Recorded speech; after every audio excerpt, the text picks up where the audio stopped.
Egunon, buenos días a todos. Bienvenidos a la rueda de prensa de la película Licht, película en sección oficial en esta 65 edición del Festival de San Sebastián. Y tenemos a una buena parte de su equipo hoy con nosotros para contestar vuestras preguntas. Presento a las personas que están en la mesa. Tenemos a Michael Kitzberger, el productor, Katrin Resetaric, que es guionista de la película, los intérpretes Marisi Riegner, María Dragus, Lucas Miko y Katia Kolm, la productora Martina Aurich y su directora Bárbara Albert. Bueno, como siempre, antes de abrir turno de preguntas, quizá estaría bien que Bárbara nos contara por qué se interesa en esta historia de María Teresa von Paradis. ¿Qué fue lo que la trajo?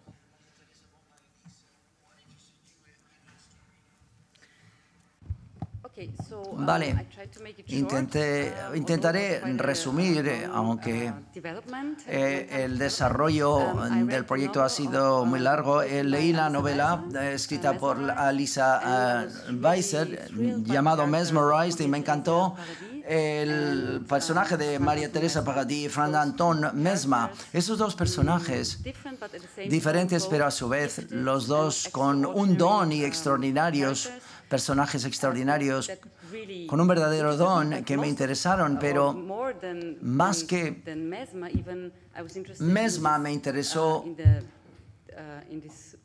en esta mujer ciega, María Teresa Paradis.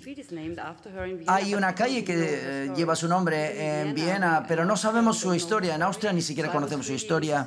Así que me interesó, bueno, dar a conocer su historia y contar quién era ella, interpretada por María, que es tan ambivalente, que no solamente es una mujer que sufre, sino que a veces casi valiente, fuerte, que nos muestra cómo se convierte en una especie de sujeto y un objeto al principio. No sé, he intentado resumir todo en este resumen. Me gustaría escuchar preguntas que explicarlo yo. Sí, me gustaría saber. Yo creo que no sabes la respuesta en base a lo que acabas de decir, pero sabemos ¿por qué quedó ciega a los 3 años? Bueno, investigamos muchos, nos reunimos con psicoanalistas y médicos y hasta psicoterapeutas infantiles. Hay distintas posibilidades. Yo creo que hubo un momento traumático en su vida que le hizo dejar de ver. Como si...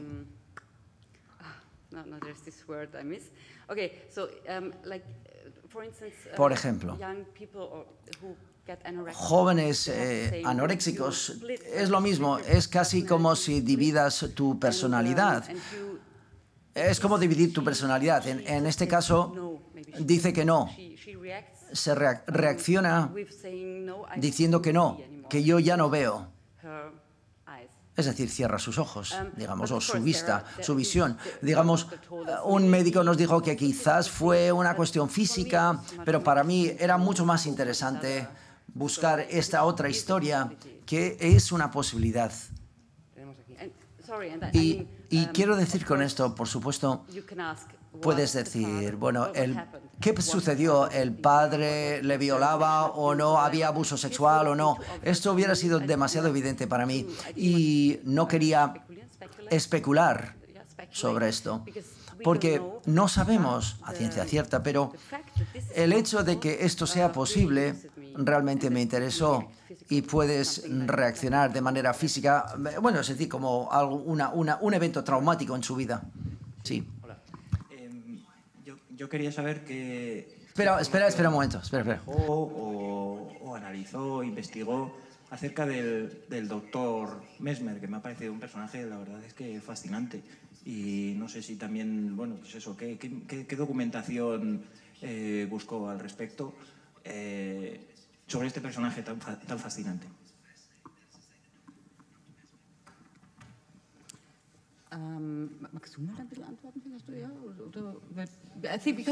Dado que Catherine escribió el guión, ella realmente entró en más profundidad en el campo de él se escribió a sí mismo, digamos, escribió un pequeño libro donde intentó, fue un momento de iluminación, e intentó convertirte en científico, escribió un pequeño libro donde intentó establecer unos fundamentos sobre sus teorías, es decir, fundamentos científicos. También describió su clínica privada en su hogar, en su casa, es decir,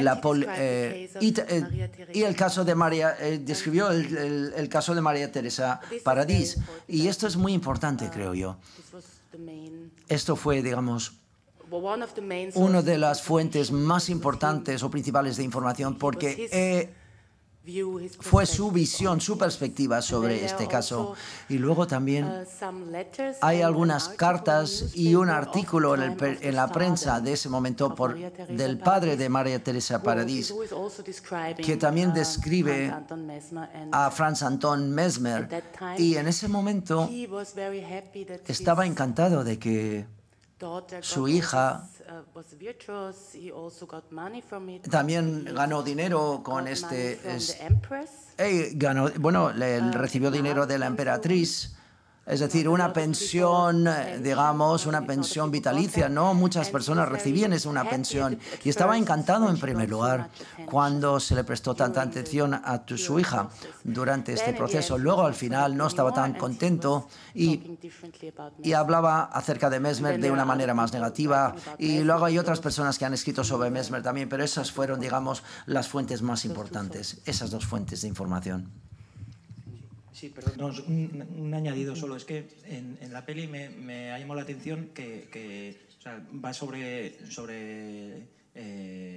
Mademoiselle Paradis, pero yo me quedaba como un poco con las ganas de saber más acerca del doctor, ¿no? Entonces, no sé si ella tuvo la tentación también en el guión de contar más cosas acerca suyo o centrarse como se ha centrado en ella. Gracias.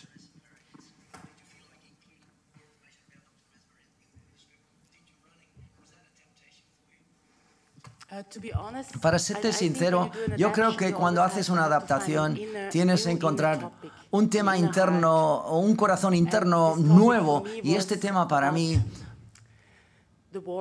tiene que ver con el nacimiento de las personas, el valor, mejor dicho, de las personas. Es decir, la iluminación, los logros eran cada vez más importantes. María Teresa Paradis para mí fue muy importante porque fue un centro, un núcleo, digamos, de distintos personajes que todos tienen un aspecto que está relacionado con este tema, porque dice una frase que procede de dos fuentes históricas, y lo dijo realmente no es tan importante, sin embargo, que me tocó mucho. Me dijo ella, cuando dudaba de si realmente quiere ver de nuevo, porque ver de manera natural durante un momento hizo que fuera menos virtuosa, porque su cerebro recibía toda esta información nueva a través de sus ojos y temía muchísimo perder su capacidad de tocar el piano, y dijo, prefiero ser famosa y virtuosa que una persona normal, desconocida. Y esto me tocó muchísimo, porque ella pensó que no es nadie. Es solamente merece la pena conocerla cuando hace algo especial. Y también este niño discapacitado que le pregunta en un momento dado, que dice, yo creo que Dios no te quiere por tus logros. Y María Teresa Paradis dice, ¿y para qué más nos va? Entonces, y Mesmer también quiere convertirse en alguien, quiere ir a la universidad, quiere ser un gran médico, quiere convertirse en científico. Todas estas personas tienen un aspecto de esto, pero Mesmer no fue tan importante, no era la figura más importante para mí. Para mí era un aspecto del tema, para el tema que quería contar yo, pero no estaba tan interesada en esta clase, en esta historia del gran curandero, digamos, y el hombre sabio que toca a la pequeña niña y dice, wow, de repente se está curada, etc. No, no me interesaba tanto esta vertiente. Hay otras películas también, y la literatura, la documentación, queríamos abordar un aspecto completamente nuevo, digamos, en base a la documentación. Hay otra palabra que he encontrado,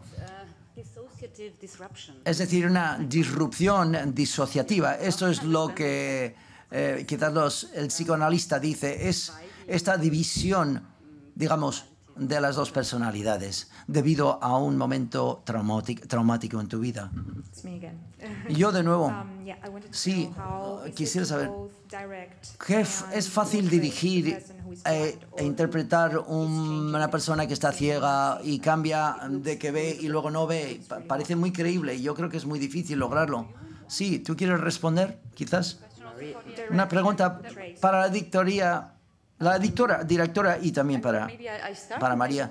Yo puedo empezar y tú continúas. Al principio del todo, dado que he querido ser muy auténtica, muy genuina y quería trabajar con mujeres ciegas y nos conocimos, la directora de casting también hizo algunos castings con mujeres ciegas.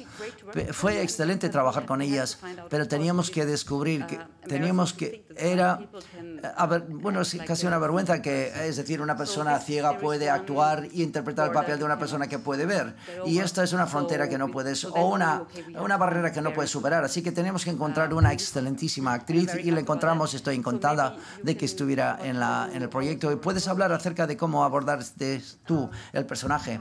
Hola. De hecho, lo que fue interesante para mí fue que Bárbara tenía una visión muy específica de qué aspecto debería tener el personaje, así de decir, yo quiero que muevas los ojos en cierto modo, que no me encontraba yo muy cómoda al principio porque decía, Dios mío, no va a parecer esto ridículo en la pantalla, y si la gente dice si les gustará o no. Es decir, y lo que quiero decir es que cuando empezamos a trabajar sobre el personaje, dijeron, vale, de acuerdo, esto es diferente, vamos a seguir el hilo y encontrar un abordaje algo diferente, digamos, de cara al personaje. Y hablé con muchas mujeres ciegas e intenté ver cómo movían sus cuerpos y sus ojos, etc. Y luego en el plató tenía, bueno, lentes de contacto, lentillas, es decir, y hacía que era difícil, que yo me impedía ver, y por tanto tenía una idea del aspecto que les pasa a las personas que realmente son ciegas, y yo me fié al 100% en lo que me decía Bárbara, así que fue excelente dejar sumergirme, digamos, en este personaje y convertirme en ella. Fue una experiencia increíble para mí. Y esto, perder el control de tu cuerpo es muy difícil para una actriz y una bailarina como tú, de lo que hablamos al principio, es decir, que esta mujer es ciega, no tiene control de su cuerpo, no es porque no sabe qué aspecto tiene, no, pero no tiene que... Esto fue, digamos, el primer abordaje, y luego trabajaste con gafas oscuras para darte una idea. Básicamente, yo creo que trabajar quizás el 90% tiene que ver con la preparación, y el 10% es realmente lo que haces en escena, porque hay poco tiempo y estás bajo presión y quieres lograr un momento determinado con mucha rapidez. Intenté conseguir toda la información posible y tuve bastante tiempo. Fue el primer proyecto en el que sabía que iba a realizar 2 años antes del rodaje, así que tuve tiempo para entrar en el tema, a hacer toda la documentación, investigación sobre el personaje y conocer a personas. Y tuve dos mujeres ciegas increíbles. Una es 100% ciega y la otra puede ver el 3% en un ojo. Y al principio les conoces en el estudio, y para mí era importante pasar distintas escenas del guión y hablar con ellas y ver cómo le enseñaba a bailar y para ver qué gestos hacía, si alguien que no puede ver, y cómo bailan. Así que Y luego me llevó a pasar su vida diaria, es decir, al trabajo, ir pasear, y yo que llevaba gafas y no podía ver, y paseaba con ella por la calle, así que intenté conseguir todo ese sentimiento dentro de mí posible, sumergirme, digamos, en el papel. Respuesta muy larga, ya lo siento muchísimo.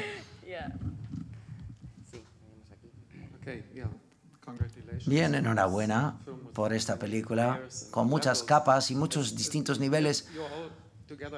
Todos habéis hecho una película que en cierto modo es universal, como has destacado, pero también es una película dramática de época.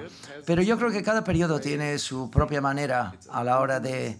Tiene sus propios movimientos, sus propios sentimientos y sus propias enfermedades, por supuesto. Me gustaría saber de los 4 actores, ¿fue fácil o fue muy difícil?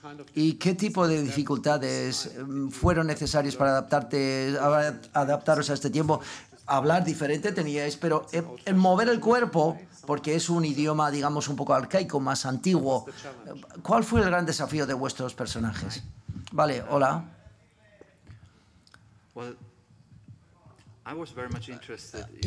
A mí me interesó mucho en el juego del estatus. El estatus se definía, por ejemplo, en aquel entonces, dinero, que la gente tiene una buena opinión sobre ti por los trajes que llevas puesto y que estás bajo muchísima presión. Y en Austria tenemos esta expresión de técnicas de bicicleta, es decir, das patadas a las personas que están por debajo y por encima y les haces una reverencia, pero si siempre estás bajo presión, tienes que ofrecer tu presión a otros que están por debajo de ti. Como padre, el padre real que interpreté empezó su carrera en Rumanía, en algún lugar donde era horrible la situación y siempre estaba enfermizo y tenía fiebre, y estaba encantado de poder regresar a Viena y quería hacerse una carrera a través del talento de su hija o el don que tenía su hija. Y luego estás bajo presión por una parte que quieres proteger a tu hija, pero por otra parte tienes que intentar conseguir un cierto estatus en la sociedad y tienes que aplicar una cierta presión a tu hija para conseguir resultados de ella. Y por supuesto cada periodo tiene sus propias reglas, pero en cierto modo era muy familiar, muy cercano a hoy en día. Estamos definidos, en nuestro estatus está definido de una manera similar hoy en día. Y, por supuesto, tuvimos profesores de baile que nos enseñó a cómo andar y, evidentemente, pues los trajes, no puedes moverte igual porque los trajes no es relajado tu manera de andar. Quizás tú quieres añadir algo también. La maravillosa madre, ¿tú crees realmente? Sí. Como actor o actriz, cuando tienes que interpretar otra época, tienes que tomar una decisión que es importante en tu preparación. Así que yo me fié de los trajes, que son perfectos, pero también intenté hacer que fuera algo moderno también, decir mis frases de manera más fácil, porque el público va a ser moderno y no es de esa época que la intentamos transmitir. Pero como mujer te sientes algo diferente de cómo se tratan a las mujeres. A veces hubo momentos donde yo quería apoyar a mi hija más o darle más fuerzas, y me dijo, no es el momento de hacerlo. Así que tuvimos que trabajar de manera conjunta todos. Sí, y eso.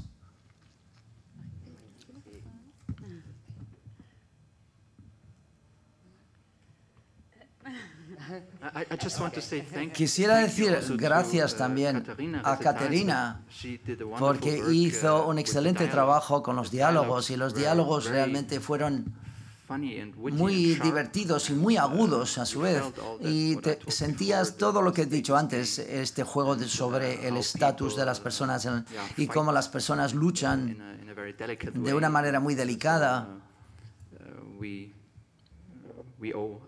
Debemos mucho a Katerina también. También cuando tienes una estructura de película, a veces tienes que trabajar para que la película sea buena, para que la película salga bien. Pero aquí fue diferente porque todo el mundo tenía una idea, una comprensión clarísima de qué aspecto debería tener. Y luego consigues, como Lucas acaba de decir, un excelente guión y tienes unos diálogos increíbles y no tienes que cambiar nada y dices, fantástico, solamente tengo que decir mis palabras y diálogos, que hace que nuestro trabajo sea más fácil, especialmente porque no tienes material, ni vídeo, ni fotos de esa época. Por tanto, lees cosas sobre la época, intentas meterlo en tu cabeza, pero nunca logras una imagen clarísima. Y no debería ser así. Es una película al final y está hecho para que la gente esté entretenida cuando lo vea y que intente pensar en cuestiones diferentes, como has dicho tú.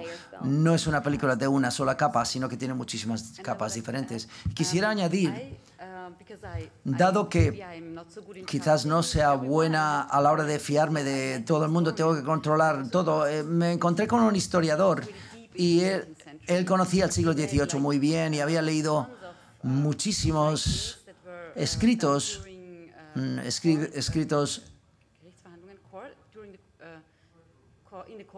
en los tribunales con jóvenes mujeres que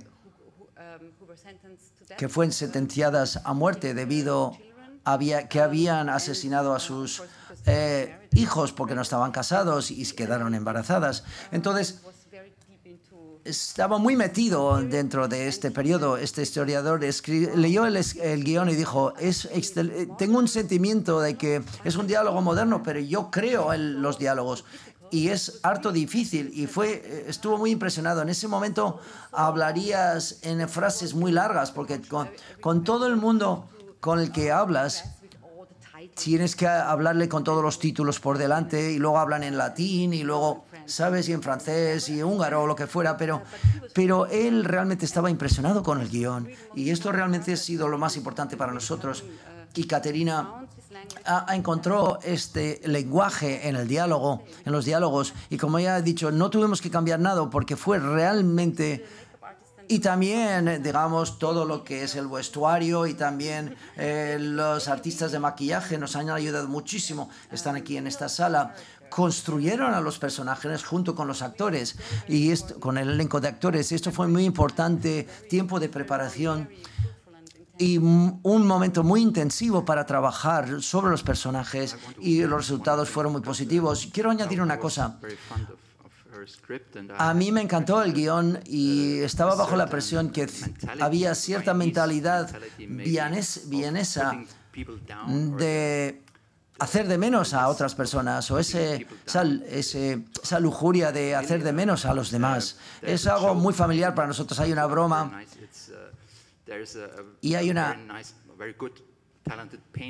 hay un pintor en París que pinta un cuadro con mucho talento y luego viene otro pintor que pinta un cuadro porque está algo celoso y pinta otro cuadro más bonito. Y hay otro pintor en Austria que pinta un cuadro maravilloso y viene otro pintor austriaco y ve ese cuadro y está muy celoso y lo quema. Así que en París tienes a dos cuadros al final y en Austria no tienes ninguno porque uno se pone celoso y quema el cuadro del otro. Esto es algo familiar para nosotros, por tanto.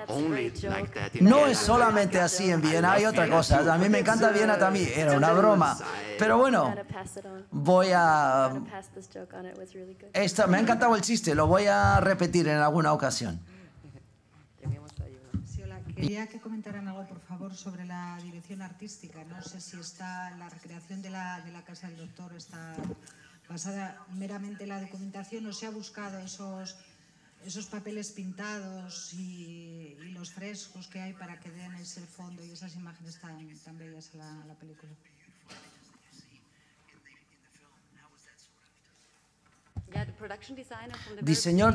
Diseñadora de producción dijo Dick,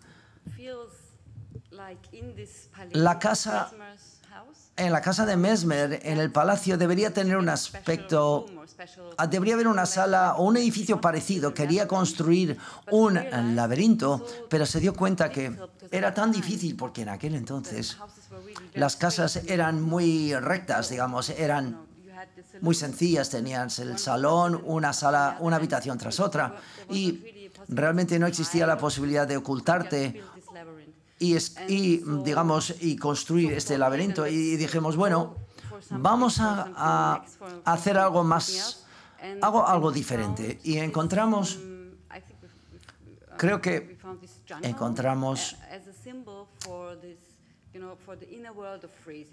es decir, era el mundo interior de Frazee, por ejemplo.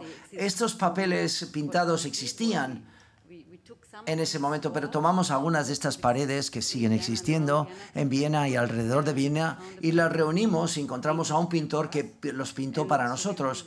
Y así que reconstruimos, digamos, esta habitación tal y como la queríamos tener, como un símbolo del mundo interior de ella. Es decir, cuando ella empieza a...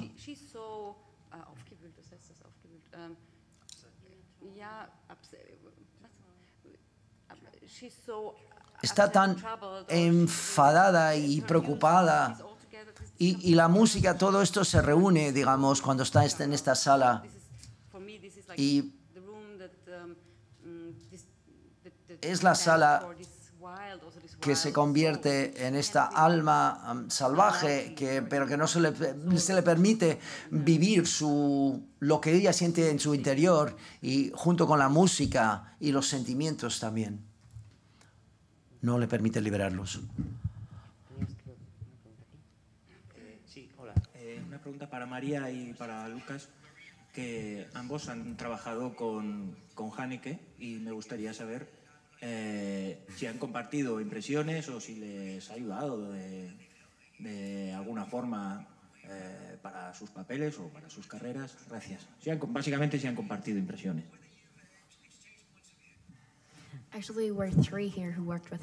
Somos tres aquí que hemos trabajado con Haneke. Caterina también trabaja con Haneke frecuentemente.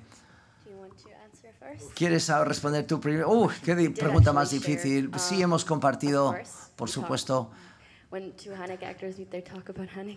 Bueno, dos actores de Haneke, todo el mundo habla de Haneke, como no, por tanto no es algo muy especial que lo hagamos nosotros porque hemos trabajado con él. Haneke me ha ayudado muchísimo. Es un director increíble y he trabajado con él muy al principio de mi carrera como actriz, y me siento muy agradecida de poder hacerlo porque el señor Haneke es un director increíble. Así entiendo cómo interpretar, mi interpretación la entiendo así, es muy preciso, es muy detallado en su trabajo. Es muy detallista, mejor dicho, y también me ayuda mucho en cuanto a la preparación. He aprendido muchísimo de él y de la manera en la que trabaja y la gente de su alrededor que trabaja con él, porque hacer una película es trabajar en equipo, y esto lo he guardado del haber trabajado con él, definitivamente, por supuesto, y me ha ayudado con todo lo que hago, porque la gente asocia mi trabajo con el lazo blanco, the white ribbon. Cuando tienes un sello así, pues no quieres dejarlo de lado o eliminarlo de ninguna manera, evidentemente. Bueno, yo más o menos tengo la misma opinión o la misma impresión de Michael Haneke. Yo estoy muy agradecido porque yo era muy joven en 1993, yo tenía 22 años. Estaba todavía en la escuela aprendiendo a convertirme en actor. Fue una oportunidad increíble trabajar con un director maravilloso. En aquel entonces no era tan famoso como lo fue después, pero como actor joven te diste cuenta realmente cómo escribe sus guiones, que son tan precisos. Hay un escritor famoso austriaco, o bávaro mejor dicho, Gutenberg Horvath, y cuando escribe como música, pausa, silencio, es tan precisa su manera de escribir que tienes una red de seguridad como actor y sabes que no puedes interpretar mal tu papel cuando trabajas con él. Y por supuesto me ha enseñado mucho acerca de directores importantes como Robert Besson, etc. Y para mí fue un gran arranque dentro del mundo del cine, sí, pero hace muchísimo tiempo. alguna pregunta más? ¿Todavía tendríamos tiempo para una última pregunta? ¿No? Si quieren más, pido disculpas. Si quieren, acerca de la música, Sonia Leipel está aquí. Ella ha interpretado, ella tocó el piano para nosotros y estoy encantada porque no hemos hablado de la música, que me parece que a veces se olvida. Sí, a veces se nos olvida del tema de la música. Quizás tenéis una pregunta acerca de la música, porque ella es música, entonces, ¿vale?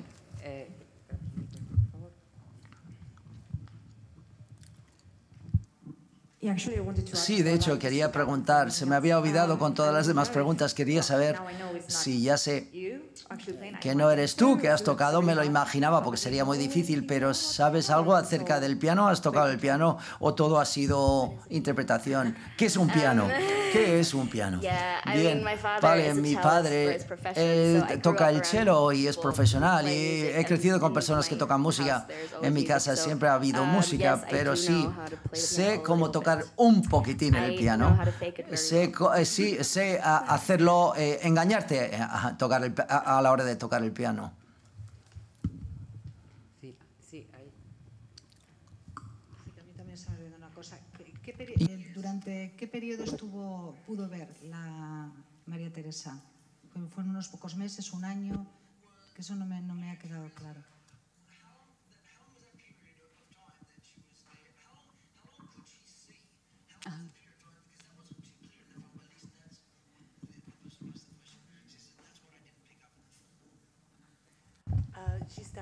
Empezó, espero que no me equivoque, no me puedo equivocar, fue menos de un año. 1777 fue, y creo que fue desde enero o febrero hasta el mes de junio o julio, así que el periodo fue muy corto. Y también fue un periodo corto donde ocurrieron muchísimas cosas, pero tras este periodo volvió a sus padres. Así que fue llevada de Mesmer y volvió a sus padres. Y no queda claro cuánto tardó, cuánto tiempo estuvo ciega totalmente de nuevo. Nadie puede saber realmente lo que es cierto, porque no hemos rodado una película acerca de... Es ficción, evidentemente, en este caso, pero creo, de todas las fuentes que he leído, que es muy probable que realmente pudo ver 2 veces durante un periodo muy corto de tiempo en este periodo. Y empezó a componer a posteriori y lo que sabemos es que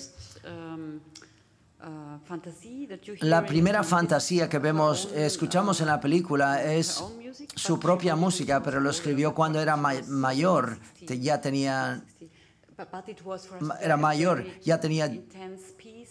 era una pieza muy intensa cuando tenía ya 60 años, pero queríamos tenerlo esto al final, que quiere mostrar de que se ha convertido en una adulta y que tiene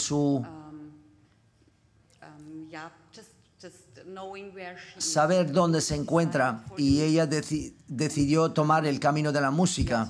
Así que la música realmente me tocó y me conmovió cuando la escuché. La fantasía, el productor lo encontró, nuestro productor lo encontró, y realmente nos dimos cuenta que tenía que formar parte de la película al final. Y esa es la música que se escucha al final de la película, la pieza. Voy a intentar hacer una pregunta acerca de la política. Es una película en la superficie, pero no es muy política. Pero debajo de esa superficie yo creo que sí lo es. Estás contando una historia acerca de los que no se ven en la edad de la racionalidad, de la ciencia, de lo empírico, la racionalidad y la crítica que luchaba contra la Iglesia y luchaba, por supuesto, a los poderes de aquel entonces, al poder en aquel entonces, que utilizaba ideas irracionales. Y la historia que cuentas es una historia que, en cierto modo, podríamos decir, defiende lo no racional o lo hiperracional, no sé cómo decirlo, pero Estás contando de que hay más de lo que realmente podemos ver, supongo, en tu película.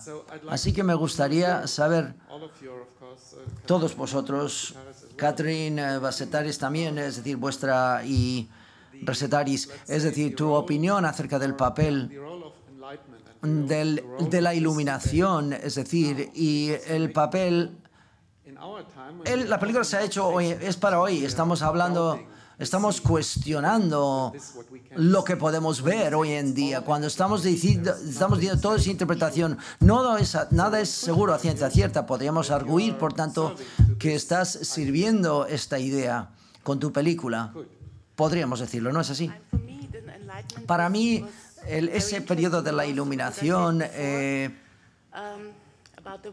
es interesante escuchar cómo definimos en la sociedad el valor de un ser humano. Es la idea burguesa de lograr las cosas donde vivimos hoy en día en un neoliberalismo, o es el nacimiento, o es dónde se encuentra. Yo creo que esta es la pregunta que es muy política. Y otro punto para mí era el público. Es decir, yo creo que es muy difícil hacer una película sobre una persona ciega. Y para mí la única posibilidad era que a través del público lograrlo. Porque siempre tienes al público delante. Y tiene que ver con que te vea el público y que te juzgue el público. Pero el objeto de la mirada puede ver, pero durante un periodo sí puede ver, pero al final vuelve al que le juzguen por parte del público. Y estas fueron las dos cosas, dos de los elementos importantísimos para mí, y yo creo que era importante para el hoy en día. Es decir, evidentemente con la iluminación, también con el racionalismo. Era la raíz del capitalismo y del comunismo y todas estas ideas que surgieron. Es la raíz de todas estas cosas que surgieron, y por tanto es importantísimo. Y quizás para mí misma, muy en mi interior, es un poco cierto, no lo que tienes que decir con las noticias falsas que vemos y que tenemos que interpretar todas las noticias hoy en día. Con el racionalismo no puedes explicar el valor de una persona. Este pequeño niño discapacitado no hay beneficios, no puedes ganar dinero de él, tiene valor. Y esto, por eso le pregunta, yo no creo, en mi caso, yo no soy religiosa, no creo en Dios, pero Dios espera, ella espera porque ella no es nadie y espera que Dios... que no te ame solamente por tus logros, y eso espero yo también. Si existe un Dios, espero que no nos guste por nuestro dinero, nos quiera por nuestro nacimiento o por el dinero o nuestros logros, y eso me parece político también. Sería un debate muy interesante, pero muy largo y muy arduo, pero muy interesante. Vamos a seguir en otro sitio, digamos. Otra pregunta para la música. ¿Realmente tocó Bach? Porque yo creo que Bach se le había olvidado, o estaba olvidado en aquel entonces, sí, pero...